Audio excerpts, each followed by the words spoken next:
Ibou Diouf, justement, on parle du match retour Sénégal-Égypte, comptant pour les barrages. Qatar 2022, rencontre cruciale pour les deux équipes. Exactement, Sokhna Nata, et les deux sélectionneurs ouvrent déjà les hostilités. Celui de l'Égypte promet une inviolabilité de la cage des pharaons, alors que Aliou Cissé s'attend plus en réalisme des Gaïndés. Suivant cet élément signé Mamadou Ndiaye.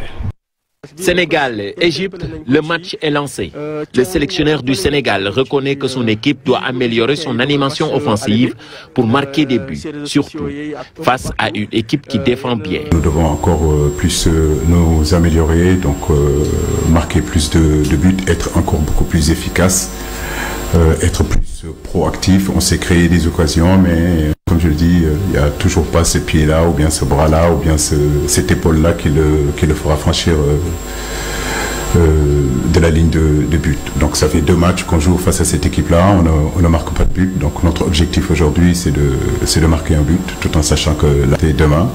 L'objectif pour nous, c'est d'abord égaliser, être à 1, pour pouvoir nous donner la possibilité de jouer pour gagner. 210 minutes sans marquer face aux Pharaons, Aliou Cissé pense que l'équipe a les moyens de bien rentrer dans son match. Nous sommes conscients aussi de nos qualités, nous savons que nous avons énormément de potentiel, nous avons vraiment des arguments à faire valoir pour gagner ce match-là, donc il n'y a pas d'antise, il n'y a pas de crainte.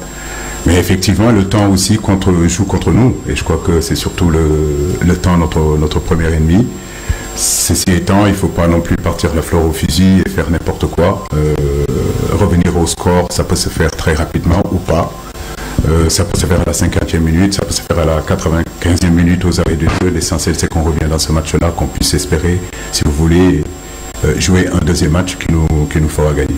De son côté, le coach égyptien, conscient qu'il faudra faire face à une grande équipe sénégalaise, et il faudra l'empêcher de marquer. L'équipe égyptienne, lorsqu'ils auront la balle et lorsqu'ils auront vraiment le courage de combattre l'équipe sénégalaise, donc vont bien se défendre, et j'espère que nous allons donc gagner ce match.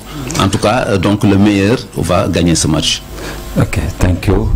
Ce jour est important pour le football sénégalais, et avec l'aide du public, le Sénégal peut bel et bien décrocher sa 2e qualification consécutive en phase finale de Coupe du Monde. Mamadou Ndiaye, le Sénégal donc dans l'impératif de battre l'Égypte sur le score de 2-0 ou 2 buts d'écart, un objectif qui doit pousser les Lions du Sénégal à oser plus dans le jeu selon l'entraîneur de RS Yoff, Salif Touré. Il préconise également quelques changements d'hommes sur le 11 de départ, Cheikh Sadibou Diarra. Vaincre ou périr. Pour le barrage retour face à l'Égypte, le Sénégal, dos au mur, est obligé de montrer plus d'audace dans son jeu d'attaque pour renverser la situation. On est obligé d'attaquer. Donc là, il faut attaquer. Donc il faut éliminer les 3 récupérateurs et jouer avec au minimum deux milieux offensifs pour vraiment créer le jeu au niveau de l'attaque et vraiment accompagner l'attaque parce qu'on a une attaque pratiquement à 3. Et marquer dès les 15 premières minutes, il faut avoir des milieux qui peuvent accompagner notre attaque. Parce qu'on a vu que notre match allait, Sadio il était trop esselé, Ismaël la même chose, et Famara idem. Donc aujourd'hui, on ne peut pas recevoir et continuer à jouer avec les 3 récupérateurs, c'est pas possible. C'est forcément qu'on va changer le système de jeu. Sur le choix des hommes, des pistes sont données au sélectionneur Aliou Cissé. Parce que pour moi, comment dirais-je, Bouna Sarr n'a pas de compétition. On a un Sabaly qui est là, c'est un cadre. Donc pour moi, demain, c'est Sabaly qui doit démarrer normalement. Même Ismaël, là, physiquement, il n'est pas au top. Donc là, on aura forcément des changements au niveau des 11. C'est vrai qu'Aliou n'a pas l'habitude de changer, mais cette fois, il est obligé de changer. En tout cas, il faut plus d'efficacité offensive pour faire sauter le verrou égyptien. En 210 minutes de jeu, les Lions du Sénégal n'ont pas pu marquer face aux Pharaons d'Égypte. Un premier fait à corriger. Cheikh Sadibou Diarra, donc rendez-vous est pris aujourd'hui au stade de Maître Abdoulaye Wade de Diamniadio. Ça sera à 17h, heure de Dakar. Parlons tout à fait autre chose, racisme. Mimi Touré veut poursuivre Zemmour dans les tribunaux. Le candidat d'extrême droite, Éric Zemmour, avait déclaré que les délinquants étrangers sont là pour la plupart des Sénégalais et qui seront renvoyés chez eux une fois élu président de la République française. Une déclaration qui passe mal pour l'ancienne Premier ministre Aminata Touré. Il faut activement poursuivre Zemmour et ses semblables dans les tribunaux de France et de Navarre et en finir avec ce racisme intolérable, a posté Mimi Touré sur Twitter. On nous apprend également que l'association de droit français, la Maison des Potes, annonce également une plainte contre Éric Zemmour. Restons toujours avec la justice pour parler de l'affaire Adji Sarr. Ousmane Sonko, le doyen des juges, n'a pas décerné un mandat d'arrêt contre Ousmane Sonko. Une rumeur qui a circulé ces derniers jours. Le doyen des juges, Oumar Maham Diallo, aurait décerné donc un mandat d'arrêt contre le leader de PASTEF. Et après les commentaires, cette décision serait intervenue au motif que le leader de PASTEF, les Patriotes, a violé une condition de sa mise sous contrôle judiciaire puisqu'il n'a pas signé pour le dernier vendredi de ce mois. Ce qui est faux selon certaines sources judiciaires contactées. D'après elle, donc, le doyen des juges d'instruction, Oumar Maham Diallo, n'a pas décerné un mandat d'arrêt contre Ousmane Sonko.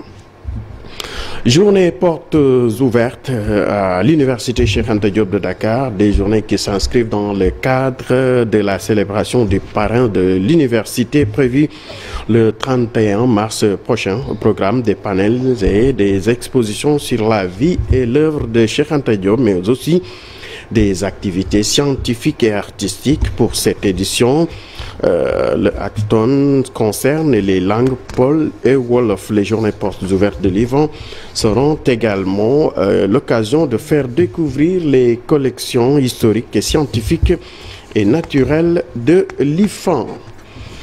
Dakar Art pour terminer Sornenata, les dates du grand rendez-vous de l'art africain contemporain dévoilées, la 14e édition de la Biennale de l'art africain aura bel et bien lieu en 2022 après son annulation en 2020.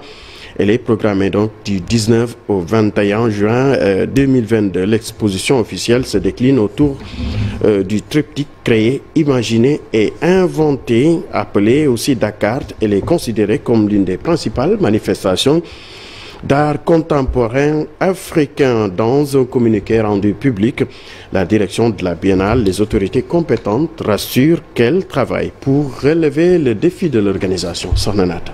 Merci beaucoup Ibou Diouf et on va certainement y revenir avec toi, Monsieur Culture, et on reste avec Ibou pour l'actualité internationale.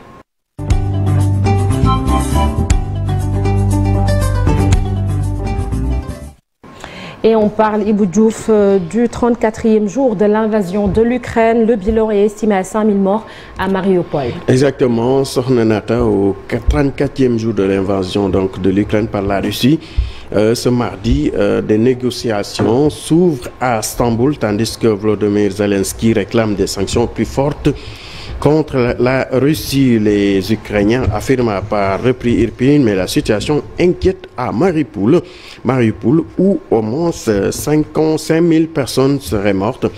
Des mercenaires russes du groupe Wagner se sont déployés dans l'est d'Ukraine, a indiqué hier lundi le ministère britannique de la Défense, qui estime que plus de 1000 combattants de la sulfureuse société paramilitaire pourraient être amenés à combattre dans les pays. Un nouveau round de pourparlers devrait donc avoir lieu ce mardi à Istanbul, selon les images de la chaîne de télévision turque NTV.